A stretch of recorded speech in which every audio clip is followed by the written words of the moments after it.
Mark Williams stood in his backyard, staring at the aging above-ground pool that had become more of an eyesore than a summer retreat. The 42-year-old software engineer had purchased the modest suburban home 5 years ago, inheriting the pool as part of the package deal. What had once seemed like a fantastic feature, perfect for summer parties and his daughter's occasional swimming adventures, had gradually transformed into a maintenance nightmare. The pool's blue liner was now faded and torn in multiple places, with patches that looked like they'd been repaired by an overzealous child with duct tape. Rust crept along the metal frame like aggressive ivy, and the surrounding wooden deck had more soft spots than a well-loved teddy bear. Last summer's final straw came during his daughter Emma's 10th birthday party, when 3 of her friends nearly twisted their ankles on the uneven, rotting deck planks. Maintenance costs had become ridiculous. In the past 2 years, Mark had spent nearly $3,500 on repairs that seemed to do nothing more than delay the inevitable. The pool pump had died twice, the filter system was temperamental at best, and the local pool repair company seemed to view his property as a cash cow, charging exorbitant rates for what amounted to temporary fixes. His wife, Laura, a high school science teacher, had been pragmatic about the situation. "It's costing us more to keep it than it's worth," she'd said during their last budget meeting. "And with Emma spending more time at soccer practice and less time swimming, it doesn't make sense to keep it." The final decision came after a particularly embarrassing incident. During a neighborhood barbecue, Mark's attempt to clean the pool resulted in a spectacular display of murky water, floating debris, and what appeared to be a small ecosystem of algae that seemed more alive than dead. His neighbors' barely concealed grimaces and polite attempts to change the subject had been mortifying. Now standing in the early morning light, Mark measured the pool with a critical eye. At 24 feet round and taking up a significant portion of their modest backyard, the pool represented more than just a maintenance issue. It was a symbol of past dreams, summer parties, family fun, childhood memories that had long since faded. "Time to reclaim the backyard," he muttered to himself, pulling out a notepad and beginning to sketch a removal plan. Little did he know this seemingly straightforward home improvement project would turn into a neighborhood drama that would test his patience and sense of humor in ways he could never have anticipated. Methodically, Mark began researching pool removal techniques with the same analytical approach he applied to his software engineering projects. His home office became a war room of pool dismantling strategy, with printed diagrams, YouTube tutorial printouts, and color-coded notes spread across his desk. His first stop was the local hardware store, where he spent an entire Saturday morning consulting with Gary, a seasoned employee who looked like he'd seen more home improvement projects go wrong than right. Gary was a fountain of practical wisdom, walking Mark through the essential tools he'd need: reciprocating saw, heavy-duty wire cutters, industrial-strength work gloves, and a collection of safety equipment that made the pool removal look like a minor surgical procedure. "Most folks think it's just about cutting and pulling," Gary had warned, adjusting his well-worn baseball cap. "But there's an art to dismantling these things without turning your backyard into a disaster zone." He showed Mark a series of diagrams demonstrating how to systematically deconstruct the pool, minimizing damage to the surrounding landscape and preventing any potential injuries. Emma, Mark's daughter, found her father's meticulous preparation both amusing and fascinating. At 10 years old, she was at that perfect age of curiosity and mild sarcasm. "Dad," she'd say, peering over his shoulder at the diagrams, "you're planning this like you're preparing for a moon landing." Mark would just chuckle, knowing his detail-oriented approach came from years of solving complex software problems. Laura supported the project but maintained a healthy skepticism. As a science teacher, she appreciated Mark's research, but couldn't help throwing in practical observations. "Just promise me you'll hire professionals if it gets too complicated," she'd say, only half joking. Mark's do-it-yourself reputation in the family was legendary, sometimes for success, sometimes for spectacular failures that became family legends. The preparation wasn't just about tools and techniques.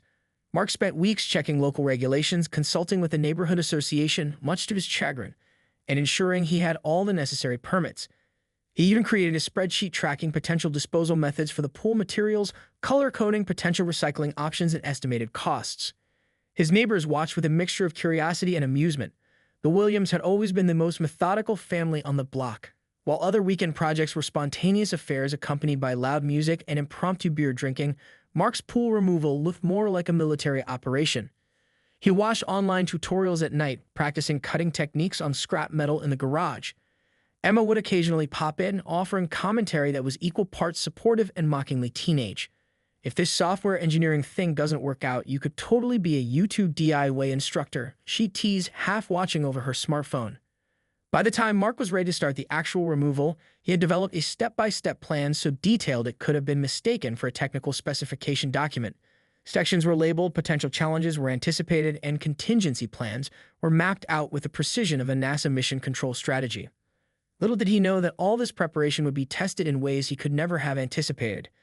The pool removal was about to become far more than a simple home improvement project. It was going to be a neighborhood saga that would test his patience, problem-solving skills, and sense of humor. Karen Pearson had lived on Maple Grove Lane for 27 years, and in her mind, she was the unelected but undisputed guardian of neighborhood aesthetics. A retired real estate agent turned professional busybody, she prided herself on maintaining property values through what she considered vigilant oversight of her neighbors' home maintenance choices. When she first spotted Mark cutting through the pool's metal frame, she was in the middle of her morning routine, watering her meticulously maintained rose garden while wearing pristine white gardening gloves. Her smartphone was always within reach, ready to document what she perceived as neighborhood infractions. Mark had barely made his third cut when Karen burst through the privacy fence separating their properties. Her oversized sunglasses reflected the morning sun, and her perfectly pressed lavender tracksuit looked like it had never seen a speck of dirt. Behind her, her miniature poodle, Mr. Fluffington, trotted with an air of superiority that seemed to mirror his owner's attitude. "What on earth did you think you're doing?" Karen's voice cut through the morning air like a shrill alarm. Her hands were placed dramatically on her hips, a pose she had perfected during years of confronting homeowners about everything from lawn height to holiday decorations. Mark, still wearing his safety glasses and work gloves, turned slowly. He recognized the type. He'd dealt with similar personalities in countless work meetings. "Good morning, Karen," he said evenly, trying to maintain a calm demeanor. "I'm removing the pool." "Removing the pool?" Karen's voice rose an octave. "You can't just destroy a perfectly good swimming pool. What will the other neighbors think? This will absolutely devastate our property values." Her poodle let out a small, seemingly supportive yap. Mark couldn't help but notice the irony. The pool was anything but perfectly good. It was a rusting, liner-torn monstrosity that had become more of a liability than an asset. "The pool is beyond repair," he explained patiently. "It's not safe, and it's costing more to maintain than it's worth." Karen was undeterred. She pulled out her smartphone, already preparing to document what she considered a neighborhood catastrophe. "I'll have you know I've been in real estate for over 3 decades, she proclaimed as if this was an irrefutable argument. "And removing a pool is the worst possible decision a homeowner can make." Emma, who had been watching from the kitchen window, couldn't suppress a giggle. Her father had the patience of a saint, and she knew exactly how this would play out.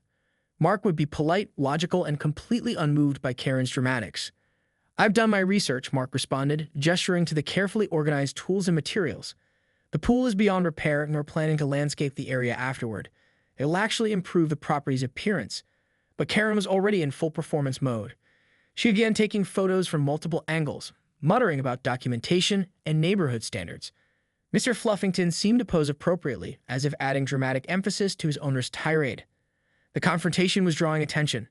Neighbors began to peek out of their windows, some hiding smiles, others looking genuinely concerned about the unfolding drama. Mark knew this was just the beginning. Karen was not the type to let things go easily. Little did he know how right he was. The pool removal was about to become a neighborhood spectacle, with Karen Peterson leading the charge of what she considered a critical mission to save the street's reputation. The confrontation with Karen was far from over. Mark knew he needed to handle the situation delicately, but he was determined to complete his pool removal project. He began gathering documentation, photographs of the pool's deteriorating condition, repair invoices from the past 2 years, and a detailed report from a local home inspector that confirmed the pool was a potential safety hazard. Laura watched the unfolding drama with a mixture of amusement and concern. "Just be careful," she warned Mark over breakfast the next morning. Karen seems like the type who doesn't let things go easily. Her years of teaching high school had given her an uncanny ability to read people and potential conflicts. Emma, ever the tech-savvy preteen, had already begun documenting the situation on her social media accounts. Her carefully crafted Instagram stories captured the absurdity of Karen's reaction, complete with screenshots of her father's meticulously prepared pool removal plan. "This is going viral in the neighborhood," she told her father with a mischievous grin. Mark's approach was systematic. He contacted the neighborhood association, providing them with a comprehensive plan for the pool removal and subsequent landscaping. He knew Karen was a former board member, which likely fueled her sense of territorial ownership over neighborhood aesthetics. The association's current president, Tom Reynolds, was a pragmatic man who appreciated thorough documentation. "I've got all the necessary permits," Mark explained to Tom during a phone call. The pool is a safety risk, and we're planning to transform the space into a more functional backyard area. He could almost hear Tom's mental calculation of potential liability and neighborhood property values. Karen, however, was not about to back down. She began a campaign of passive-aggressive neighborhood surveillance. Mark would find her walking Mr. Fluffington past his property multiple times a day, always with her smartphone at the ready. She started taking lengthy videos of the pool removal process, muttering loudly about property destruction and neighborhood standards. The local hardware store became Mark's unexpected ally. Gary, the seasoned employee who had initially helped him prepare for the pool removal, began offering unsolicited support. "Don't let her get to you," he told Mark during a quick supply run. "We've seen her type before. All bark, no bite." As the pool removal progressed, Mark carefully documented every step. He took before and after photos, created a detailed log of the dismantling process, and ensured that all materials were being disposed of or recycled responsibly. Each cut of the metal frame, each section removed was done with precision and care. Neighbors began to take notice. Some would stop by, offering words of support or simply curious about the process. Jack Rodriguez from 2 doors down brought over a cold 6-pack one afternoon watching Mark work. "Brave man," he said, nodding towards Karen's house, taking on both the pool and the neighborhood watchdog. The tension continued to build. Karen began making phone calls to the neighborhood association, to local authorities, to anyone who might listen to her complaints. Mark could see her pacing in her backyard, Mr. Fluffington trailing behind her as she gestured dramatically towards his property. Emma found the entire situation hilarious. "Dad," she said one evening, "this is better than any reality show I ever watched." Her social media following was growing, with neighbors and even some local community members following the pool removal saga. Little did Mark know that Karen was about to escalate the situation in a way no one could have anticipated. The pool removal was no longer just a home improvement project, and had become a full-blown neighborhood spectacle. The police cruiser rolled up to Mark Williams' property at precisely 2:37 p.m. on a Wednesday, its arrival drawing immediate attention from the neighborhood. 2 officers stepped out: Officer Derek Martinez, a seasoned 10-year veteran with a reputation for handling unusual neighborhood disputes, and his younger partner, Officer Ryan Thompson, who looked like he was still trying to suppress a smile at most of the daily calls. Karen stood triumphantly on the sidewalk, Mr. Fluffington yapping at her feet, looking like she had just won the neighborhood complaint lottery. She had meticulously prepared her evidence, which consisted of a thick folder of photographs, printed social media screenshots, and what appeared to be hand-drawn diagrams highlighting what she claimed were egregious property violations. "This is a clear violation of neighborhood standards," Karen proclaimed as the officers approached. Her designer sunglasses were perched dramatically on her head, and she clutched her folder like it was filled with state secrets. Mr. Fluffington continued his high-pitched barking, seemingly eager to support his owner's dramatic presentation. Officer Martinez had seen Karen before. In fact, the entire police department had a running joke about her frequent calls about everything from suspicious neighborhood children to improperly placed garbage cans. He exchanged a knowing glance with his partner before turning to Mark, who was standing near his partially dismantled pool, safety glasses still perched on his head. "Mr. Williams," Officer Martinez began, trying to maintain a professional demeanor, "we received a complaint about unauthorized property modification." His tone suggested he was already anticipating the absurdity of the situation. Mark had prepared for this moment. Spread out on a nearby picnic table were detailed property surveys, permits for pool removal, inspection reports documenting the pool's deteriorating condition, photographs showing the extent of the pool's damage, written approval from the neighborhood association. Emma watched from the kitchen window, her phone ready to capture any potential viral moment. Laura had already texted Mark, "Stay calm. Don't do anything funny." Karen began her presentation, spreading out her evidence like a prosecutor making a case. "Look at these photographs," she declared. "He's destroying the neighborhood's aesthetic. This pool removal will devastate property values." Mr. Fluffington punctuated each statement with a sharp bark. Officer Thompson, trying hard to maintain his professional composure, leafed through the documentation Mark had prepared. A barely suppressed chuckle escaped when he saw one of the pool's repair invoices, a $600 bill for what appeared to be a temporary patch job. "Ma'am," Officer Martinez said carefully, "Mr. Williams appears to have all necessary permits and approvals for this project." His tone was the epitome of professional patience. Karen was not to be deterred. "But the aesthetic," she repeated as if this single word should override all other considerations. Mr. Fluffington continued his supportive yapping. The officers verified Mark's property lines, checked his documentation, and listened to Karen's increasingly dramatic claims. Neighbors had begun to gather, some hiding smirks, others openly laughing at the spectacle. "Ms. Peterson," Officer Martinez finally said, "There's nothing here that constitutes a violation." Mr. Williams is well within his rights to remove the pool on his own property. Karen's face transformed from triumphant to utterly deflated. Mr. Fluffington seemed to sense the defeat, his barks reducing to confused whimpers.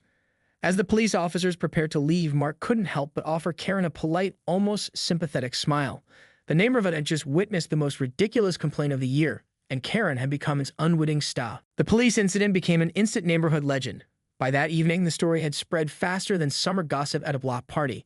Jack Rodriguez, Mark's next-door neighbor, hosted an impromptu gathering in his front yard, where neighbors congregated to dissect every hilarious detail of Karen's failed complaint.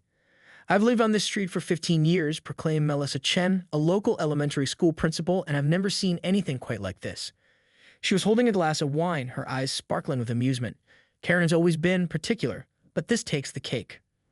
The neighborhood's group text chain, which Mark had previously avoided, was now exploding with messages.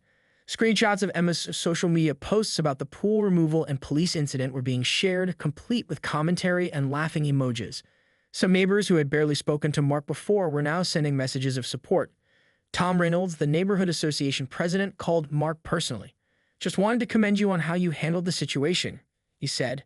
"Documentation is key, and you've been nothing short of thorough." There was a hint of relief in his voice. Mark's methodical approach had saved the association from what could have been a potential bureaucratic nightmare. The local hardware store became an unexpected source of support. Gary, who had initially helped Mark prepare for the pool removal, began sharing the story with customers. "This is why you always have a plan," he would say, using Mark's pool removal as a cautionary tale and a testament to careful preparation. Emma's social media documentation had gone beyond their local community. The video of Karen's confrontation and the subsequent police visit had started to gain traction online. Local community Facebook groups were sharing the story, with many commenters praising Mark's patience and professionalism. Laura found the entire situation both amusing and slightly mortifying. As a high school teacher, she was used to managing dramatic situations, but this was a new level of neighborhood theater. "I married you for your calm demeanor," she told Mark one evening, "but I never thought it would be tested by a woman and her attack poodle." Interestingly, the incident began to change neighborhood dynamics. Neighbors who had previously kept to themselves started dropping by, offering help with the pool removal or simply sharing a cold drink. Mark discovered a sense of community he hadn't expected, with several neighbors appreciating his effort to improve the property and rid the street of an aging, potentially dangerous pool. Even some of Karen's usual allies seemed to distance themselves. Mrs. Thompson, who had often supported Karen's previous neighborhood crusades, was notably silent. Rumors began to circulate that even she thought Karen had gone too far this time. The local community newspaper caught wind of the story. While they didn't publish a full article, the editor included a brief humorous mention in the community column, further amplifying the tale of Mark, the pool, and the overzealous neighbor. "I feel like we're living in a sitcom," Emma declared one evening, scrolling through the online comments about their newfound local fame. Mark could only laugh, realizing that what had started as a simple home improvement project had become something much more, a neighborhood legend that would be talked about for years to come. Karen, for her part, seemed to retreat slightly. Mr. Fluffington's walks became less frequent, and her usual neighborhood surveillance appeared to have diminished. The Williams family had inadvertently become local heroes, standing up to neighborhood bureaucracy with nothing more than careful documentation and a sense of humor.